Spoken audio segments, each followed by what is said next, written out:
ஆரி hip belt எப்படி make பண்ணணும் video போடுங்க சிஸ்டர்னு சொல்லிட்டு நம்ம சப்ஸ்கிரைபர் ஒருத்தங்க கேட்டிருந்தாங்க. அதுக்காக தான் நம்ம இந்த வீடியோ பார்க்க போகிறோம். Welcome to our channel ash and us உலகம். பெல்ட் ரெடி பண்ணாக்கு நம்ம ஒரு ஓல்டு சாரீலேருந்து தான் நான் கிளாத்து கட் பண்ணி வச்சுருக்கிறேன். இது 5 இன்ச்சு அகலமும் 13 இன்ச்சு நீளம் இருக்கிறது போல தான் கட் பண்ணி வச்சுருக்கிறேன். நம்ம வந்து கிப் சைஸை பொறுத்து லென்த்து கட் பண்ணி எடுங்க. இதில் நம்ம நார்மல் மெஷின் யூஸ் பண்ணி தான் நம்ம ஒர்க் பண்ண போகிறோம். இதுக்காக நான் வந்து ஒரு கோல்டு கலர் சரி த்ரெட் தான் நான் எடுக்கிறேன். பாருங்கள், இதுதான். இது நம்ம வந்து 2 நூல் சேர்த்து தான் நம்ம பாபினில் சுற்றி எடுக்கணும். அப்போது தான் பார்க்குறதுக்கு அழகாக இருக்கும். பாருங்கள், நம்ம வந்து பாபினில் சுற்றி எடுத்துருக்கோம். 2 த்ரெட்டும் அப்படியே இருக்கும். இதை நம்ம பாபின் கேஸ்லேயே ஃபிக்ஸ் பண்ணி எடுக்கலாம். பாருங்கள், அந்த நூலை மெதுவாக அந்த ஹோல் வழியாக வெளியில் இழுத்து பார்க்கணும். நம்ம லைட்டாக இழுத்து பார்க்கும்போது அது ஃப்ரீயாக வந்துச்சுன்னு சொன்னால் நம்ம அதை மெஷினில் ஃபிக்ஸ் பண்ணலாம். ஃபிக்ஸ் பண்ணிவிட்டு ஒழுங்காக ஸ்டிச்சிங் விழுதான்னு பார்க்குறதுக்காக நம்ம எந்த கிளாத்தில் ஸ்டிச் பண்ண போகிறோமோ அதுபோல் ஒரு ரஃப் கிளாத் எடுத்து அதில் நம்ம ஸ்டிச் பண்ணி பார்க்கணும். பாருங்கள், இதில் வந்து ஸ்டிச்சஸ் வந்து கரெக்டாக தான் விழுது. பட் இதோட கிளாத்தில் வந்து சுருக்கம் வருது. இதுக்காக நம்ம ஒரு டிப்ஸ் வந்து யூஸ் பண்ணுவோம். நம்ம கிளாத்தோட பேக் சைடில் தான் நம்ம ஸ்டிச் பண்ண போகிறோம். அதனால் அதோட பேக் சைடில் வந்து நம்ம மார்க் பண்ணி எடுக்கலாம். பேக் சைடுன்னு சொன்னால் அதோட கெட்ட பக்கம்னு சொல்லுவோம்ல, அதில் தான் நம்ம ஸ்டிச் பண்ணுவோம். அதுக்காக தான் அதை நம்ம மார்க் பண்ணி எடுக்கிறோம்.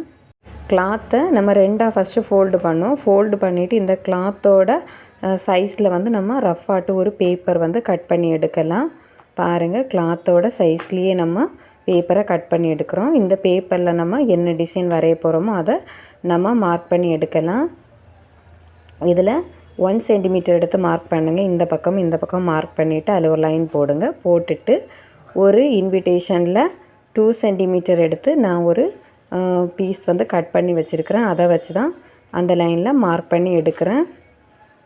இனி இதோட ரைட் சைட்லேயும் 1 சென்டிமீட்டர் எடுத்து ஒரு லைன் போட்டுட்டு அந்த பேப்பரை வச்சு அப்படியே அதில் மார்க் பண்ணி எடுக்கலாம். நீளம் வந்து எப்படி இருந்தாலும் ஒன்றும் இல்லை. அதோட அகலம் வந்து 2 சென்டிமீட்டர் இருக்கிறத போல் தான் நான் வரைஞ்சி எடுத்துக்கிறேன். பாருங்கள், வரைஞ்சாச்சு, மார்க் பண்ணியாச்சு. இனி இதை வந்து நம்ம கிளாத்தில் அப்படியே ஃபிக்ஸ் பண்ணி வச்சிடலாம். வச்சுட்டு அதில் ஃபஸ்ட் ஒரு ஸ்டிச்சஸ் நம்ம போடுவோம். ஸ்ட்ரைட்டாட்டு போட்டு எடுக்கலாம். அப்போது அந்த பேப்பர் வந்து மூவ் ஆகாமல் அப்படியே இருக்கும். அதுக்காக தான் பார்க்குறதுக்கும் அழகாக இருக்கும். இனி இதில் ஒவ்வொரு லைன்லேயும் நம்ம ஸ்டிச் பண்ணி எடுக்கலாம்.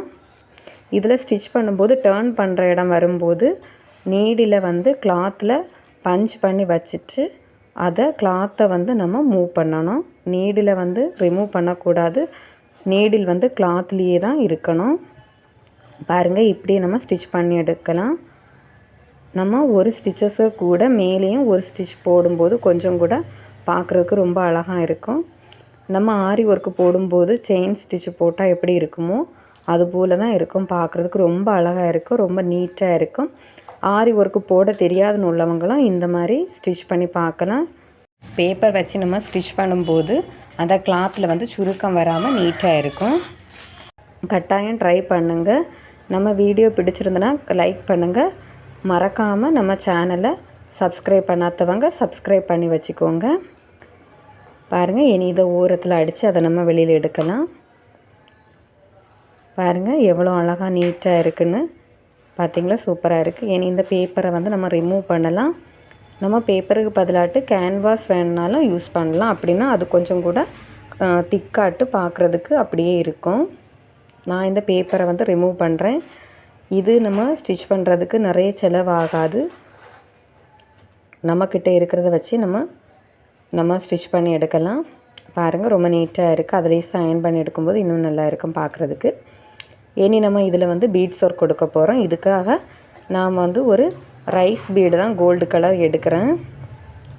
பாருங்கள், கோல்டு கலர் ரைஸ் பீடு தான் எடுத்து இதில் வந்து நான் ஸ்டிச் பண்ண போகிறேன். நம்ம வந்து பெல்ட் ரெடி பண்ணுறதுக்கு முன்னே நம்ம ஸ்டிச் பண்ணி எடுத்துட்டோம்னு சொன்னால் ஸ்டிச்சஸ் எல்லாம் வந்து நமக்கு வெளியில் தெரியாது த்ரெட்டெல்லாம். அதுக்காக தான் அப்படி நம்ம ஸ்டிச் பண்ண போகிறோம். நீடில் நம்ம வந்து ஸ்டார்ட் பண்ணும்போது கிளாத்தோட உள் பக்கத்துலேருந்து தான் ஸ்டார்ட் பண்ண போகிறோம். பாருங்கள், ஃபஸ்ட் அந்த சென்டரில் கொறுத்து எடுக்கலாம். எடுத்துட்டு அந்த பீட்ஸ் முடிகிற இடத்துல நீடில் பஞ்ச் பண்ணி அந்த சென்டர்லேயே நம்ம திருப்ப கொண்டு வரலாம். பாருங்கள், அடுத்த பீடு எடுக்கிறோம். அந்த பீடையும் பாருங்கள் இன்சர்ட் பண்ணிவிட்டு அந்த பீடு முடிகிற இடத்துல குத்தி நம்ம அதை சென்டரில் வெளியில் எடுக்கிறோம். இந்த மெத்தடில் தான் பீட்ஸு நம்ம கோர்த்து ஸ்டிச் பண்ணணும்னு இல்லை. உங்களுக்கு எந்த மெத்தடு வந்து ஈஸியாக இருக்கோ அதுபோல் நம்ம ஸ்டிச் பண்ணலாம். குத்தி அதை கீழ் பக்கமாட்டு எடுத்துட்டு அதுக்கப்புறம் நம்ம ஸ்டிச் பண்ணலாம். அதுவும் ரொம்ப ஈஸியாக தான் இருக்கும்.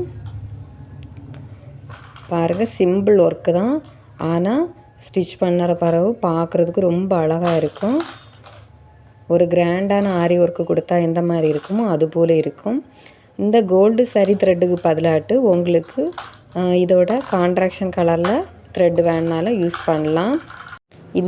இது போலப்பட்ட பெல்ட் வந்து நம்ம பாவாடை சட்டைக்கு, அதே போல் சுடிதாருக்கு, கவுனுக்கு இது போலெல்லாம் ஸ்டிச் பண்ணி பாருங்கள். ரொம்ப அழகாக இருக்கும். ரொம்ப ஈஸியாட்டம் இருக்கும். ரொம்ப நீட்டான ஒரு அழகான லுக் வந்து கொடுக்கும். பாருங்கள், இது போல் நம்ம ஃபுல்லும் வந்து ஸ்டிச் பண்ணி எடுக்கலாம். பீட்ஸ் எல்லாம் அந்த ஃப்ளவர் வந்து பார்க்குறதுக்கு ரொம்ப அழகாக இருக்குது. பாருங்கள், ஃபினிஷ் பண்ண பிறகு இப்படி தான் இருக்குது. இனி நம்ம இதை ஸ்டிச் பண்ண ஸ்டார்ட் பண்ணலாம். இதை பாருங்கள், கரெக்டாக இப்படி வச்சுட்டு நம்ம ரெண்டாக ஃபோல்டு பண்ணி எடுக்கணும். எடுத்துட்டு இதில் ஒரு வி ஷேப்பில் வந்து நான் தெரியுதுன்னு நினைக்கிறேன். இதில் வந்து வி ஷேப்பில் நம்ம எண்டில் வரைஞ்சி எடுக்கலாம். இந்த ஷேப் வந்து கொடுக்கறதுக்காக தான். இனி நம்ம ஒரு பின்னால் பேக் சைடில் வந்து கட்டுறதுக்காக ஒரு ரோப் வந்து நம்ம அதில் ஃபிக்ஸ் பண்ணுறோம். கிளாத்தில் ஃபஸ்ட்டு ரோப்பை ஃபிக்ஸ் பண்ணிவிட்டு நம்ம அந்த வி ஷேப்பு வரைஞ்சிருக்கிறோம்ல அதுலேருந்து நம்ம ஸ்டிச் பண்ண ஸ்டார்ட் பண்ணலாம். பாருங்கள், அடுத்து கரெக்டாக அந்த ரோப்புக்கு மேலே அந்த நீடில் இன்சர்ட் பண்ணிவிட்டு நம்ம கிளாத்தை டர்ன் பண்ணி எடுக்கணும். எடுத்துட்டு இந்த வி ஷேப்பு முடிகிற இடத்துலையும் நம்ம நீடில் இன்சர்ட் பண்ணிவிட்டு கொஞ்சம் தூரம் ஸ்டிச் பண்ணி எடுக்கலாம். இதுபோல் அந்த பக்கமும் நம்ம ஸ்டிச் பண்ணி எடுக்கணும். பாருங்கள், எடுத்துட்டு அதில் கொஞ்சம் எக்ஸ்ட்ரா கிளாத் நிற்கும். அதை நம்ம கட் பண்ணி எடுக்கலாம். கட் பண்ணி எடுக்கும்போது தான் நம்ம கிளாத்தை வந்து திருப்பும்போது கரெக்டாக இருக்கும். அதில் வந்து சைடில் சின்னதாட்டு கட் பண்ணி எடுக்கலாம். கட் பண்ணி விட்டுட்டு நம்ம அந்த ரோப்பை லைட்டாக பிடிச்சி இழுக்கணும். லைட்டாக பிடிச்சி இழுத்தாலே அழகாக வரும். பாருங்கள், சூப்பராக இருக்கும். உங்களுக்கு இந்த வீடியோ பிடிச்சிருந்துன்னா கட்டாயம் லைக் பண்ணுங்கள். நம்ம சேனலில் ஏற்கனவே ஈஸியாக எப்படி ட்ரேசிங் போடலான்னு சொல்லிட்டு நிறைய வீடியோ போட்டிருக்கோம். அதை பார்க்காதவங்க அந்த வீடியோஸையும் பாருங்கள். நீங்கள் எப்படி ட்ரேசிங் பண்ணுவீங்கன்னு சொல்லிவிட்டு கமெண்ட் பண்ணுங்கள். பாருங்கள், இதை வந்து நம்ம கரெக்டாக மறித்து எடுக்கும்போது அதை லைட்டாக நம்ம கை வச்சு இழுத்து எடுத்தால் போதும்.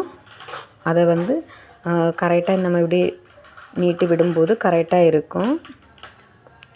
பாருங்கள், ரொம்ப அழகாக வரும்.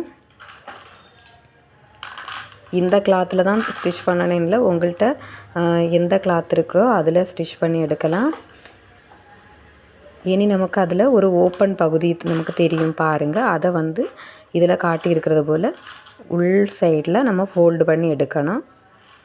பாருங்கள், உள் பக்கமாக அதை ஒரு 1/2 இன்ச்சுக்கு ஃபோல்டு பண்ணி வச்சுட்டு அதுக்கு மேலே ஒரு ஸ்டிச்சஸ் கொடுக்கலாம். கரெக்டாக பொறுமையாக ஸ்டிச் பண்ணும்போது ரொம்ப அழகாக நீட்டாக வரும். ரொம்ப சிம்பிளான ஒர்க்கு தான், ஆனால் பார்க்குறதுக்கு ரொம்ப அழகாக இருக்கும். பீட்ஸ் இருக்குது. சிங்கிள் ஃபூட்டர் யூஸ் பண்ணி ஸ்டிச் பண்ணும்போது கரெக்டாக வரும். அப்படியே ஸ்டிச் பண்ணி எடுக்கலாம். பாருங்கள், இனி இதில் வந்து கொஞ்சம் கேப் இருக்குல்ல, அதில் வந்து மிரர் ஒர்க்கு கொடுக்கலாம். மிரர் ஒர்க்கு கொடுக்கும்போது இன்னும் அழகாக இருக்கும். மிரரை நம்ம பேஸ்ட் பண்ணுறதுக்கு B7000 க்ளூ தான் நம்ம அப்ளை பண்ணுறோம். பாருங்கள், ஃபஸ்ட்டு க்ளூவை அப்ளை பண்ணிவிட்டு அந்த மிரரை வந்து ஒட்டி எடுக்கலாம். இதில் வந்து லைட்டாக ஒரு நூல் போல் அந்த க்ளூ ட்ரை ஆன பிறகு தெரியும். அதை வந்து நம்ம ஒரு நீடில் வச்சு அதை வெளியில் எடுத்தால் போதும். பாருங்கள், நம்ம இப்போ அந்த மிரரை வந்து ஒட்டுறோம். ஒட்டின பிறகு ஃபினிஷிங் வந்து ரொம்ப அழகாக இருக்குது, பார்க்குறதுக்கு நீட்டாக இருக்குது. இது போல் நீங்களும் ட்ரை பண்ணி பாருங்கள். பார்த்துட்டு எப்படி இருந்துச்சுன்னு சொல்லிட்டு சொல்லுங்கள். ரொம்ப அழகாக இருக்கும், ரொம்ப ஈஸியாகட்டும் இருக்கும் ஸ்டிச் பண்ணுறதுக்கு. சப்ஸ்கிரைபர் ஒருத்தங்க தான் இது கேட்டிருந்தாங்க, பெல்ட் எப்படி ஸ்டிச் பண்ணுறதுன்னு சொல்லிட்டு. பாருங்கள், அவுட்லுக் வந்து ஃபினிஷ் பண்ணுற பிறகு இப்படி தான் இருக்குது. ரொம்ப அழகாக இருக்குது. தேங்க்ஸ் ஃபார் வாட்சிங்.